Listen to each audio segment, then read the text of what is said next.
There's an old Buddhist story about a king who wants to buy the secret of eternal happiness. He offers his entire kingdom, his power, his money, everything he owns for this secret. Wisely, the Buddhist monk who has the secret doesn't accept the deal. Instead, he asks the king to do something simple. He says, "Go home tonight and look at your wife and children sleeping. Think about your happy moments, your friends, your food, your life. That is happiness." This story perfectly describes what we'll talk about in this video.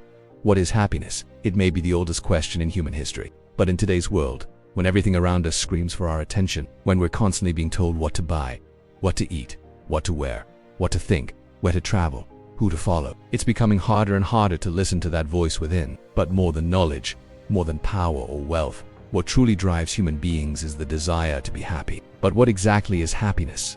Is it a lasting state, a final destination, or just fleeting moments that come and go without warning? Happiness is something that each one of us has to discover for ourselves. It's a deeply personal and subjective experience. But through our struggles, our successes, our loves and losses, we humans have always sought to understand what happiness means. And along the way, we've created some of the most beautiful philosophies, religions and teachings ever known. In this video, we'll explore how different cultures, philosophies and thinkers have tried to answer this eternal question. And more importantly, how their insights can help us find a lighter, more conscious, and perhaps more joyful path in our everyday lives. If you search the term happiness on YouTube, you will get results like 8 ways to be happy all the time, how to find happiness, 3 secrets to be happy, etc. So let me tell you this, happiness is not a secret. Happiness is not a quick fix. Happiness is not something you read about in a book or watch in a video. Happiness is a deep ocean.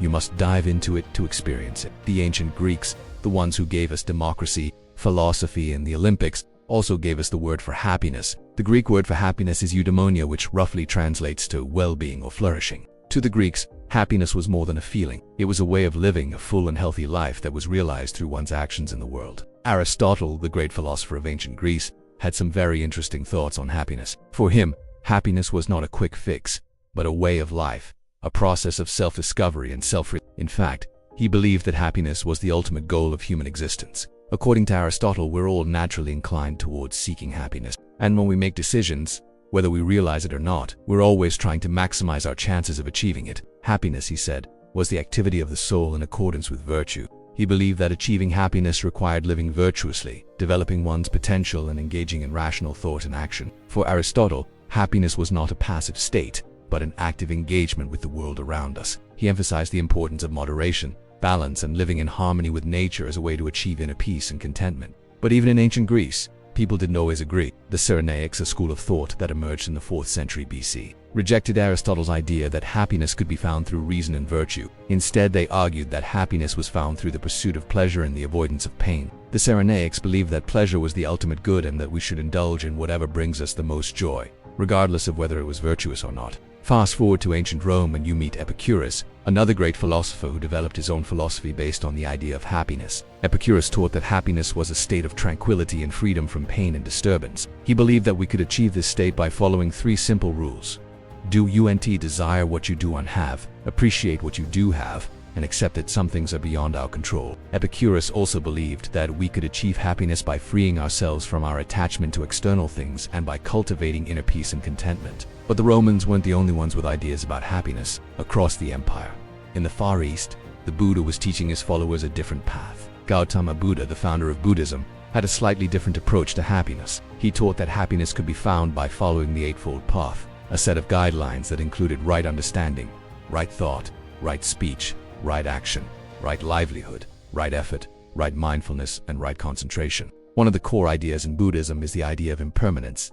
Nothing in life is permanent, not even happiness. The Buddha taught that clinging to things and experiences causes suffering, and that letting go is the key to finding peace and happiness. He also emphasized the importance of compassion and helping others on the path to enlightenment. Now, let's shift our focus to another influential figure in ancient Indian philosophy. While not directly addressing the concept of happiness, Gandhi's philosophy offers profound insights into living a meaningful life. Central to his teachings is the idea of dharma, which refers to one's duty or righteous path in life. By living in accordance with dharma, individuals can find a sense of purpose and fulfillment. Additionally, Gandhi emphasized the importance of non-violence or ahimsa, both in our actions towards others and our thoughts. Living a life of non-violence can lead to inner peace and harmony, essential elements of happiness. Moreover, Gandhi's concept of satyagraha or truth force encourages standing up for what is right and just. By doing so, one can contribute to positive change and create a better world, which in turn can lead to a sense of satisfaction and happiness. Now let's jump back to Europe in the 17th century and meet Baruch Spinoza, a Jewish philosopher whose ideas were highly influential in the development of modern philosophy. Spinoza's philosophy explored the relationship between mind and body,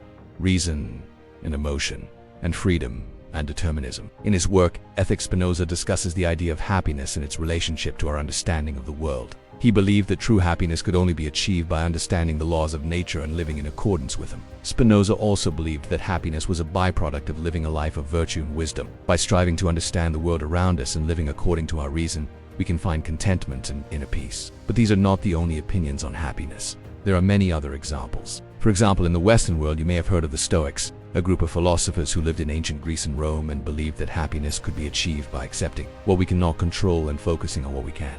Some famous Stoics include Epictetus, Seneca, and Marcus Aurelius. In Eastern traditions, happiness is often associated with spiritual enlightenment and the release from suffering. For example, in Hinduism, one of the ultimate goals of life is to achieve moksha, which is a state of liberation from the cycle of birth, death, and rebirth. Similarly, in Taoism, happiness is found by living in harmony with the natural order of the universe and by embracing simplicity and humility. So what is the common thread among these various ideas about happiness? Despite coming from different cultures and time periods, many of these ideas have some common threads. Most of them emphasize the importance of living a virtuous life, such as being honest, compassionate, and courageous. Many also stress the importance of accepting what we cannot control and focusing on what we can. This is a lesson that we can all learn from the Stoics. But perhaps the most important lesson is that happiness is not a destination, but a journey. It's not something we find once and for all, but something we create every day through our thoughts, actions, and attitudes. Now, if you're still looking for more inspiration on this topic, I encourage you to read some of the works of these great thinkers: Aristotle's Nicomachean Ethics,